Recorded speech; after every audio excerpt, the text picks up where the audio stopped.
$699, the Sigma 65mm f2 DGDN is pretty tempting. But is it a lens you need? Well, let's talk about that.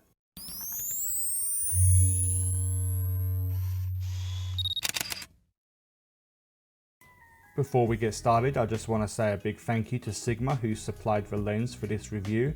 I also want to say that this is a completely independent review and I have not been paid or sponsored by any company, and all the thoughts in this video are my own.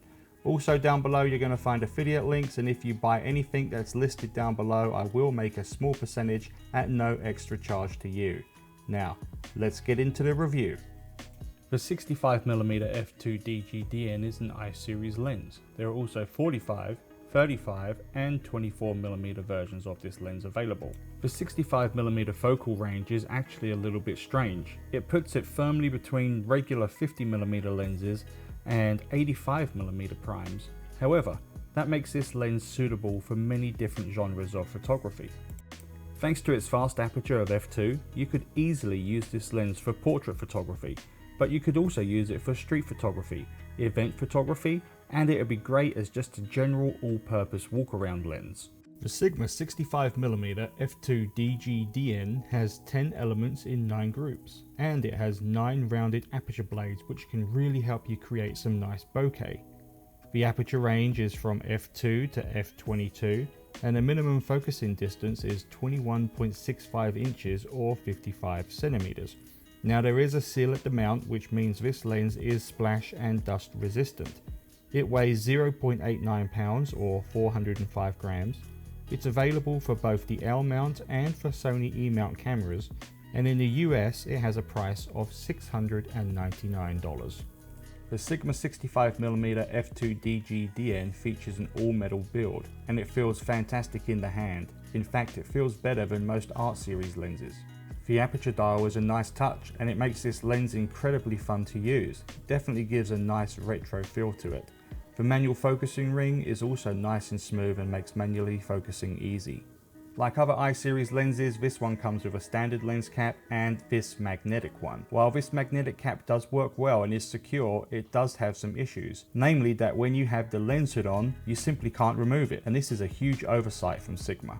When it comes to build quality, this lens feels fantastic, and honestly, you're not going to find much to complain about.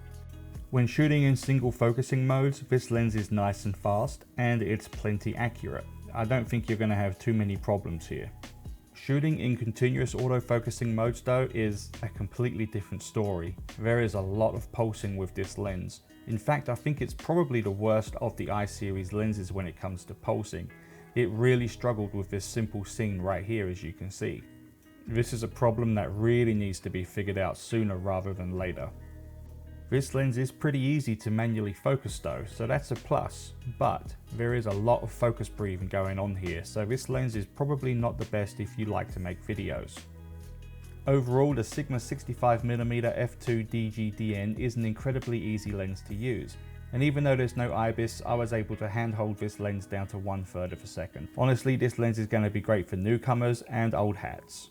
For the most part, the optics in this lens are nothing short of spectacular. There are a couple of issues we need to talk about though. Shooting this lens wide open at f2 is going to get you some soft corners, although they're really not that bad. There's also going to be a slight vignette as well, but stop down to f2.8 and that disappears. When it comes to distortions, there is some pin cushioning going on, as you can see here, but if you leave the in-camera corrections turned on, you can get rid of it easily, or you can just take care of it in post. The biggest issue you're going to have to deal with is when you shoot directly into the sun. As you can see here, both ghosting and flaring are pretty harsh. Now you could use this to your creative advantage, or you're just going to have to keep this in mind when you go out to shoot. Right, on to the good stuff. The Sigma 65mm f2 DGDN is ridiculously sharp. Shoot wide open at f2 and you're going to get razor sharp images in the center. Stop it down to f2.8 and that sharpness goes across the entire frame. You can shoot down to f14 before diffraction becomes a problem. Like other I-series lenses, this 65mm f2 produces really nice colors. They're not overly saturated, and for the most part they're pretty natural looking. Just keep in mind that the colors rendered can be a little bit on the warm side, but this can always be fixed in post. If you like smooth bokeh, this is going to be a lens that's bound to please. Shoot wide open at f2 and this lens will not disappoint. Backgrounds are going to be smooth and creamy and dreamy, and even the bokeh balls are going to be nice and round until you hit the very corners where you'll start to see a little bit of cat's eye effect. However, this lens is a great performer when it comes to bokeh. If you're worried about chromatic aberrations, don't be. Yet again, Sigma have done a fantastic job with this lens, and I haven't seen any CA in any of the images I've created with it. Sigma really needs to be commended for the job they have done here. At $699, the Sigma 65mm f2 DG-DN is the most expensive I-series lens available. It sits in a slightly odd place between two well-loved focal lengths, but that's what makes this lens unique. It's actually quite a versatile lens, and it can be used for many genres of photography. I had fun putting it through its paces. There are some issues with pulsing in continuous focus modes, and there is some focus breathing. But there's a lot to love about this lens too. Sharpness, color rendering, and out of focus areas are all wonderful. Sure, there are some minor image quality issues like ghosting and flaring when shooting into light sources, but these quote-unquote flaws give this lens character, and that's something I can't fault Sigma for. Lenses with character are dying, but this prime gives me a little hope. If you pick one up, it will likely become one of your favorite primes. Thanks everyone for watching. I hope to see you next time, and until then, take care.